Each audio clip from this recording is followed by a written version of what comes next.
c'est son premier Club Estac. Bienvenue à Benjamin Psaume, le nouvel attaquant du club troyen. Bonsoir Benjamin. À eux, c'est leur 856e environ Club Estac. Bonsoir Seb Dallet et Carlos Cassis. Voilà. Bonsoir. C'est la 883e. 883e ouais. Déjà. Et puis bien sûr... Et la 900e, on fait la fête ici sur le plateau. D'accord, donc dans 17 3 ans. Et puis bien sûr, direction la régie pour saluer Sandra, Madame SMS et Madame Facebook ce soir. Bonsoir Sandra. Bonsoir, et si effectivement vous souhaitez poser des questions à notre invité, vous composez le 06 07 33 56 23. Merci Sandra, c'est bon pour le numéro. Carlos a l'air en super forme. Benjamin, premier sujet de cette émission, la défaite de l'Estac à Tours. C'était vendredi, vous n'étiez pas de la partie. Qu'avez-vous pensé quand même de cette rencontre ? Disons que j'ai pas vu le match, je vais être honnête, mais après on a fait la vidéo dessus. Et c'est vrai que je pense que dans le jeu, d'après les échos de mes coéquipiers, on a fait un bon match. Après malheureusement, on prend ce but à, je crois, un quart d'heure de la fin ou quelque chose comme ça. Et c'est vrai que on revient avec 0 point, mais bon, le contenu est intéressant. C'est sûr que c'est mieux que ce qu'on a fait à Ajaccio, où le contenu avait été très moyen. Donc bon, après faut vite relever la tête à domicile. Bon, et c'est un entraîneur déçu qu'on retrouvait dans les vestiaires nos confrères de TV Tour. On écoute tout de suite Jean-Marc Furlan juste après la rencontre. C'est notre efficacité offensive qui nous fait défaut, mais c'est aussi, je n'ai pas grand chose à reprocher aux attaquants parce qu'ils ont beaucoup tenté et chaque fois, je pense que ça va venir parce que vraiment depuis la saison, ça passe souvent 10 cm à côté pour rien, quoi, et que on manque beaucoup de réussite malgré nos 33 prêts, on manque beaucoup de réussite, je trouve, et que c'est pas mérité pour les garçons parce que bon, on a pris le match comme il fallait, dans un bon bout, j'ai rien à reprocher. Voilà, une équipe qui est un peu plus à réussir, surtout sur les deux matchs, quoi. Cet adversaire-là nous coûte beaucoup de points parce que sur les deux matchs, voilà, on avait la maîtrise des deux rencontres et puis on a pris 0 point. Après le coach, les résultats avec les défaites, vous allez le voir, du Mans et d'Évian, le nul de Sedan du côté de Clermont, un but partout, celui du Havre du côté de Dijon. Reims s'est refait la cerise contre Vannes au classement, l'Estac est 10e désormais. Le Mans, Évian et désormais Boulogne sont sur le podium. Alors Benjamin, vous avez eu, vous, la varicelle, c'était contagieux apparemment. Comment ça s'est passé ces 2 semaines à l'écart du groupe? Ça a été un moment plutôt difficile à vivre? Ouais, c'est clair que ça a été difficile. Je suis redescendu, j'ai vite quitté Troyes pour pas contaminer mes coéquipiers, donc je suis redescendu dans ma famille. Et qui, elle, est contaminée aujourd'hui. On souhaite un bon rétablissement. Il avait déjà vu, ça va, c'est bon. Et et donc ouais, je suis parti, bon, je suis pas parti 2 semaines, je suis parti 1 semaine. Après je suis remonté et je suis retourné un peu faire des séances individuelles, 2-3 séances individuelles. Et après là, j'ai repris lundi avec le groupe collectivement. C'était prévu dans ton contrat 1 semaine de vacances comme ça à cette époque-là ou pas? Je veux dire que ce qu'ils m'ont dit les autres, c'était pas des vacances. Je pouvais plus bouger, je pouvais plus rien faire. C'est vraiment, ça m'a bien fatigué. Bon, vous avez signé donc à 3 début janvier. Comment jugez-vous vos premiers pas en dehors de ces 15 jours de maladie? Vos premiers pas à l'Estac, vous les jugez comment? C'est conforme un petit peu à parce qu'avant de signer ici, je m'étais un petit peu renseigné. Ce qu'on m'a dit est conforme, c'est-à-dire que c'était un club structuré, un club sain, très professionnel. Donc c'est vrai que là, je suis arrivé ici, c'est vrai que j'arrive d'un club où c'était malgré qu'on soit un étage au-dessus, c'était pas aussi professionnel. Donc c'est vrai que après l'ambiance dans le groupe, les joueurs, il n'y a aucun souci, c'est vraiment un bon groupe, c'est jeune. Donc c'est vrai que c'est des bons délires, il n'y a pas de souci, j'étais très bien intégré de suite. Donc pour l'instant ça se passe bien. Les résultats, c'est vrai qu'on alterne un petit peu les victoires et les défaites, mais bon, je me fais pas de soucis, il y a vraiment de la qualité dans le groupe. Et en plus, pour cette intégration, pour faciliter cette intégration, il y a eu ce but lors du premier match au Stade de l'Aube.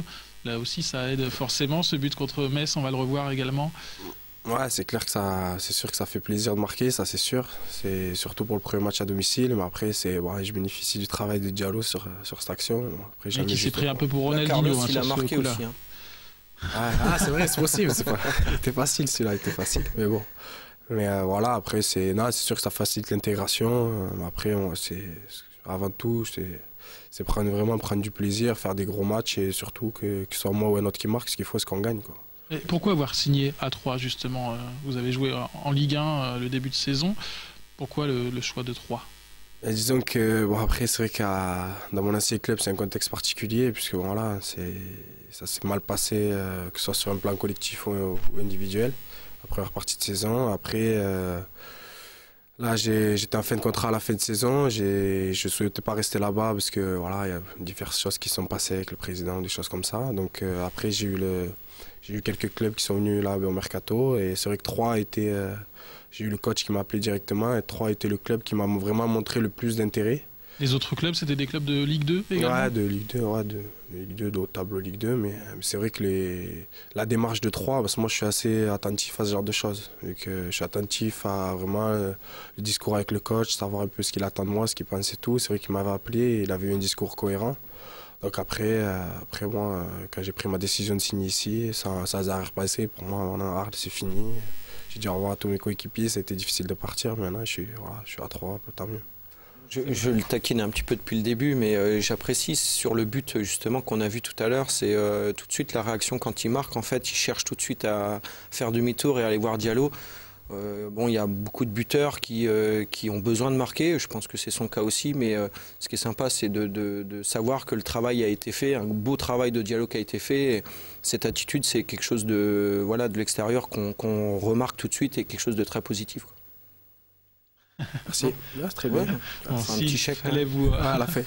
Le petit chèque, c'est au nom de Seb Dalet, c'est ça? Ouais, comme d'habitude. S'il fallait vous ranger dans une case d'attaquant, un profil type d'attaquant, ça serait quelle case? Moi, c'est contrairement à ce qu'a dit Seb, je suis pas un buteur. Je suis pas formé buteur. J'étais formé 9,5, 10.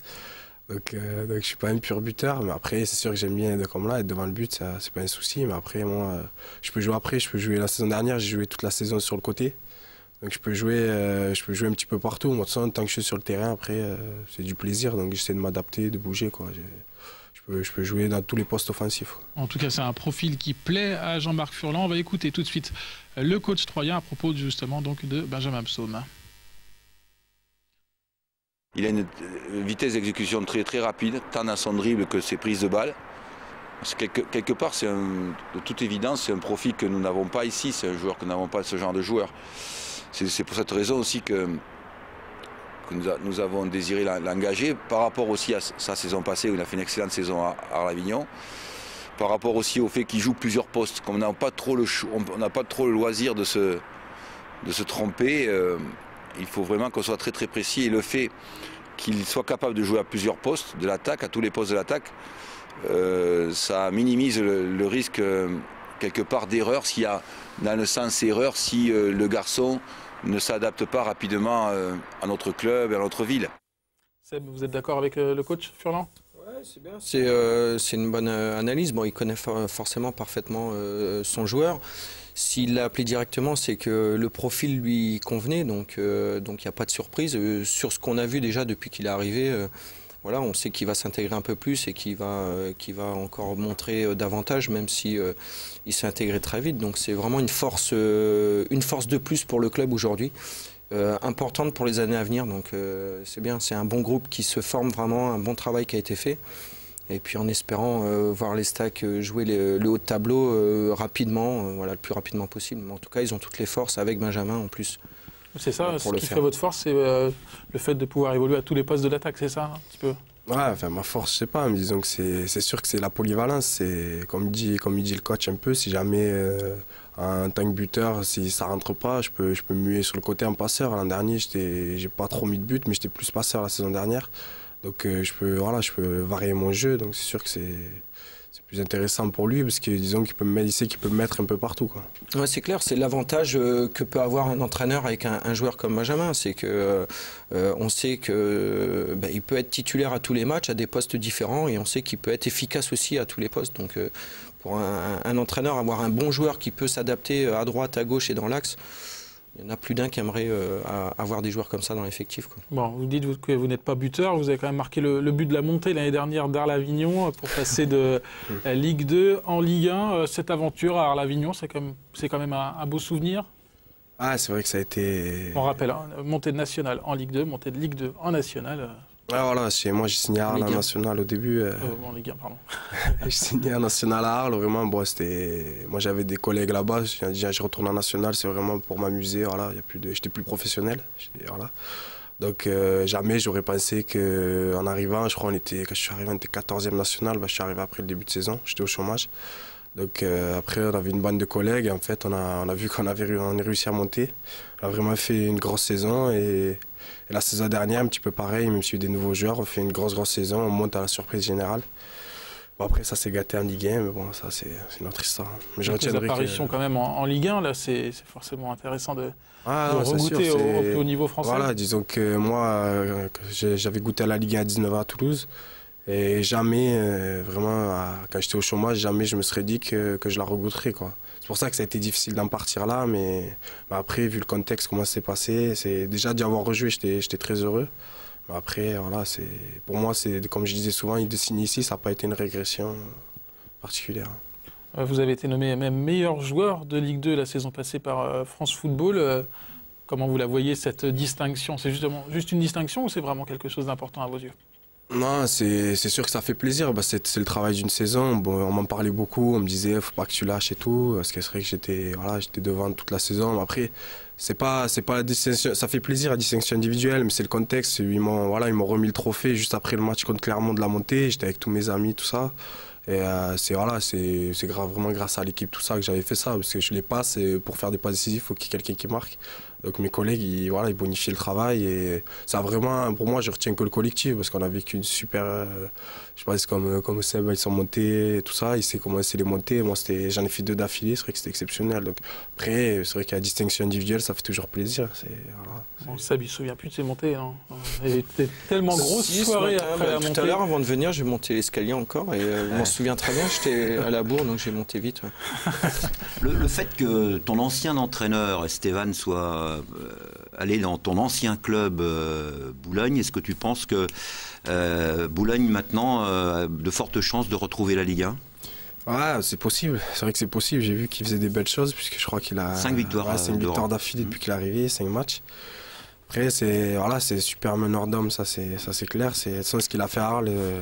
Il a pris le club en CFA, il a rendu en Ligue 1. Donc c'est vrai que c'est un entraîneur qui est très, très bon pour mener les hommes, dans un peu l'esprit sudiste, quoi, vraiment la grinta. Et donc c'est à Boulogne, comme je connais aussi Boulogne, je pense que les joueurs, il y a la qualité. Si on leur donne cette grinta, s'il arrive à leur transmettre ça, c'est sûr que ça peut aller au bout, ça peut monter. Et pour l'instant, ça marche avec 4 ou 5 victoires même consécutives. Du coup, ils sont sur le podium, les Boulonnais, pour l'instant. Allez, c'est l'heure du jeu, messieurs. À gagner ce soir 2 fois 2 places encore pour le match de l'Estac face à Grenoble, vendredi à 20h au Stade de l'Aube. Vous nous appelez 03 25 72 31 95 et cette fois, c'est promis, on a bien vérifié la réponse. Désolé pour le petit couac de la semaine dernière. Je vous donne donc la question de ce soir. Quel numéro porte Benjamin Psaume à l'Estac depuis son arrivée? Carlos, c'est parti pour les échos et on commence par la valse des signatures, même des re-signatures. Oui, c'est intéressant parce que, en fait, c'est le signe que le club est en train de se construire pour l'avenir. C'est la raison pour laquelle on avait déjà cité la semaine dernière les 2 premiers qui avaient prolongé. Hein. Il s'agissait de Nsakala et de Nza Yamissi. Et donc cette semaine, Stéphane Drouin a prolongé son contrat de 3 ans. Il était en fin de contrat. Et hier, c'est Mounir Obadi qui a lui aussi prolongé son contrat de 3 ans. Donc tous les deux sont liés jusqu'en 2014. Et puis ce qui est important aussi, c'est qu'on a désormais un nouveau professionnel, Djibril Sidibé, qui lui est un pur produit de la formation troyenne, puisqu'en plus il est né à Troyes, il est arrivé à 8 ans à l'école de football de l'Estac, et là le voilà professionnel, avec, je pense, un très bon avenir. Djibril Sidibé, on va l'écouter justement. C'était juste après sa signature, réaction donc du Troyen, le néo-professionnel du groupe. Je suis très content d'avoir signé mon premier contrat professionnel, d'autant plus que c'est mon club formateur. Et c'est une grande fierté pour moi. Mon objectif, c'était de signer mon premier contrat professionnel ici à Troyes. Après, d'essayer de faire le plus de matchs possible et essayer de m'imposer comme joueur titulaire. Et après, on verra au fur et à mesure des années si la chance me permet d'aller dans d'autres clubs en Ligue 1 ou que ce soit à l'étranger, on verra. Là, on a tous le même objectif de finir professionnel, d'intégrer l'effectif pro très rapidement. Et voilà, j'espère qu'il y aura d'autres jeunes comme moi qui montreront avec l'effectif pro. Carlos, on continue avec un mot justement. Le lien avec Djibril est tout tracé avec le centre de formation. Oui, le centre de formation qui désormais a rejoint les meilleurs centres de formation français, puisqu'il vient d'entrer dans la classification de la catégorie 1. Catégorie 1, classe A, donc c'est le plus haut niveau. Il rejoint désormais les meilleurs clubs que sont Rennes, Sochaux, Monaco, Auxerre, il est au même rang que le Auxerre, Lyon, Bordeaux, Nantes. Et Nantes qui avec Metz et Le Havre et Troyes sont les 4 clubs qui sont désormais en catégorie 1. Et puis on finit avec le site internet New Look, ça sera pour vendredi, non, c'est ça? Oui, mais ça fait partie un peu de la progression du club. En ce moment, je peux vous dire que ça bosse beaucoup depuis quelques temps à l'Estac, dans tous les domaines. On a vu dans le domaine de la formation, dans le domaine sportif et puis dans le domaine de la communication et dans la structure administrative du club avec ce nouveau site qui va être opérationnel, si tout va bien, pour la fin de la semaine. Et vous verrez que... il sera très intéressant et on pourra y découvrir beaucoup de choses. Il est encore très secret, en tout cas, ce site, pas disponible pour le moment. J'en dis pas plus. Et merci Carlos. Benjamin, vous avez connu, on l'a dit tout à l'heure, Toulouse, Boulogne, Arles-Avignon, entre autres. Comment jugez-vous les structures de ce club troyen? Est-ce que c'est un club justement qui a tout ce qu'il faut pour continuer à grandir? Ouais, c'est clair.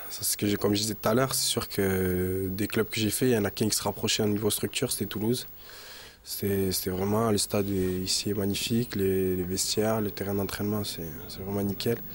Donc c'est sûr qu'il y a vraiment de quoi faire. Je pense même en Ligue 1, si jamais un jour on monte, on ne serait pas ridicule niveau infrastructure. Donc c'est vrai qu'il y a un bel outil de travail. Après, faut arriver à avoir les résultats pour embellir tout ça, quoi. Il faut un groupe de footballeurs. Comment vous le jugez, ce groupe troyen?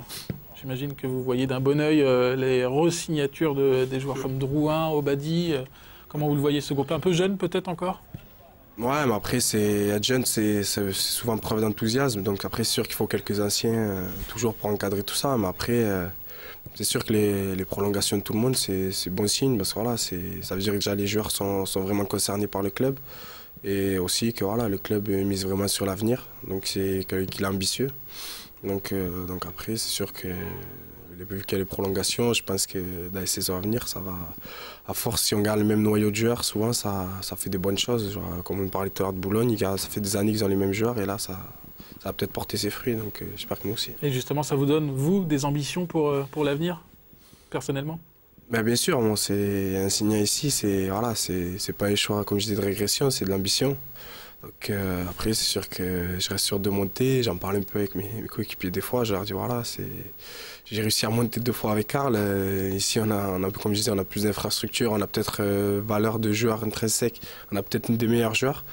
Et donc pourquoi pas nous aussi, quoi. Après, c'est sûr qu'il y a plein de paramètres dans le foot, il y a beaucoup de choses, mais pourquoi pas nous aussi, hein. Allez, avant le long terme, avant le défi également, il y a la 25e journée de Ligue 2. Un mot très rapide sur la réception de Grenoble, le dernier de la classe pour le moment. Comment vous le voyez, cette rencontre? Disons que c'est des matchs jamais faciles. C'est vrai que c'est clair qu'ils sont derniers. J'ai connu ça à Arles et c'est vrai qu'on était embêtant à jouer, même étant dernier. Donc Grenoble, ils vont venir. Après, je pense que ça va. Voilà, ils vont essayer de mettre des contres et de défendre en bloc. C'est jamais facile. Enfin, ce genre de match-là, je pense qu'il faut vite trouver la faille. Et si on trouve la faille, ça ira. Mais si jamais on reste à 0-0, au bout d'un moment, c'est sûr que ça peut être difficile. Seb, ça va être compliqué contre des joueurs qui jouent leur peau justement chaque week-end. Ouais, ils jouent leur peau. Disons qu'ils jouent peut-être plus individuellement pour essayer de se montrer, pour essayer de sortir de ce calvaire et de ce club qui aujourd'hui descend. Donc il n'y aura peut-être pas un fond de jeu énorme, mais il y aura des joueurs qui vont vouloir se montrer. Après, pour moi, le secret pour gagner ces matchs-là, c'est tout simplement le mental et l'état d'esprit que les joueurs de l'Estac auront. Il faut simplement se dire avant le match que ce n'est pas le dernier, qu'il faut à tout prix gagner. Je pense que, en tout cas, l'ensemble du groupe, et ça sera aussi certainement le discours de Jean-Marc, et puis les joueurs sont assez intelligents pour le savoir, mais c'est vraiment une question d'état d'esprit, de se dire ok c'est le dernier, mais on va aller s'enfoncer encore plus. C'est tout sauf un match facile, comme tous les matchs de toute façon. Et puis avec un but à l'aller, notamment de Claudio Beauvu, qui pourrait faire très bien retrouver le groupe ce week-end, peut-être. On verra ça donc vendredi soir sur la pelouse du Stade de l'Aube. Carlos, très rapidement saluer Abdou Sissoko, parce qu'on a appris qu'il ne serait pas nécessaire de l'opérer. Je rappelle qu'il a 3 fractures de la pommette droite. Et donc je le salue, on peut lui dédier d'ailleurs cette émission, parce que bon courage Abdou, tu vas vite revenir. Et le match de Grenoble aussi, une grosse pensée pour Abdou Sissoko. Benjamin, vous connaissez le défi de Club Estac ? Ah, on en a un petit peu parlé. Hein. Bon, c'est simple, je vous rappelle le principe. Frédéric Adam, notre invité de la semaine dernière, vous a lancé un défi, à vous de le relever. Avant d'écouter le conseiller sportif du Club Troyen, on va faire entrer sur le plateau 2 amis du RCSA, le Rugby Champagne de Saint-André, qui vont donc participer au défi. Alors, ils vont entrer sur le plateau, voilà, il y en a un, le deuxième va rentrer. Et c'est parti tout de suite pour la question donc de Fred Adam. On écoute le conseiller sportif. Salut Benjamin, donc c'est à moi que revient l'honneur de te donner ton défi. Donc j'aimerais que tu me donnes le nom d'un grand joueur de rugby qui est né dans la même ville que toi. Je te donne un petit indice, son surnom on l'appelait le petit caporal. Voilà, donc je pense que tu vas trouver. Si c'est pas le cas, je te donne un petit gage, c'est que j'aimerais que tu réceptionnes une touche en rugby. Voilà. Bon courage Benjamin. Alors, de quel joueur parle Fred Adam, ce joueur né à Auch, dans le Gers, comme vous? Ah, mais... Moi, je suis juste né là-bas, j'ai pas vécu là-bas. J'ai pas vécu là. Je vais donner un autre indice. Le stade de Auch porte le nom de ce joueur. Je pense que ça va bien l'aider, hein, merci. Alors, le petit caporal. Non, le petit caporal. C'était, Carlos, c'était... Jacques, je donne le prénom. Jacques Fourou, 1m62, un caractère bien trempé, sélectionneur entre autres du 15 de France, excellent joueur, à demi-mêlée. Non mais ce qu'il dit pas, c'est qu'il aime le rugby, mais comme il a été toulousain, c'est un grand supporter du Stade Toulousain. Ouais, je suis plus Stade Toulousain. Bon, oui, il n'y a plus trop d'équipes en ce moment. Allez, on va rejoindre donc nos amis rugbyman qui attendent. Ça va, c'est une touche, c'est pas une mêlée. Bonsoir messieurs, alors on va prendre les prénoms. Rémi. Yann. Et Yann. Et c'est Seb Dallet qui va faire la touche. Alors, vous allez vous placer sur le côté. Carlos va se mettre à côté de moi. Carlos. Chanter. Essayez de lui faire toucher le plafond. Allez, c'est parti, messieurs. Vous vous placez sur la touche. On vous laisse faire. C'est parti pour la touche. Attention. Carlos au commentaire. Oui. Voilà. C'est pas mal, c'est pas mal. Réceptionné. On va en faire une petite avec un petit molle derrière. Un petit molle derrière. Allez, c'est parti. Allez, une petite dernière. Après, on est ensemble, Benjamin. Ouais. Benjamin, on est ensemble. Voilà, c'est parfait le molle. Bon, très bien, parfait. Bon, le rugby, ça vous tente? C'est un sport qui vous plaît? Ouais, j'aime bien. Mais bon, c'est plus lié 3/4 centre. Lié 3/4 centre. On va demander quand même l'avis des rugbyman. Comment ils se débrouillent, Benjamin Msaume, à la touche? Ouais, ça va. Il saute, mais ça va. Enfin, on l'a monté bien haut. Donc... Bon, il y aura juste maintenant à donner un coup d'envoi au Rugby Champagne de Saint-André-les-Vergers pour le prochain match à domicile, ok? Allez. Merci en tout cas, Benjamin, d'être venu sur le plateau de Club Estac. Merci Seb et nos amis du RCSA. Merci Carlos. La semaine prochaine, Fabrice Nsakala sur le plateau. Très belle soirée à tous.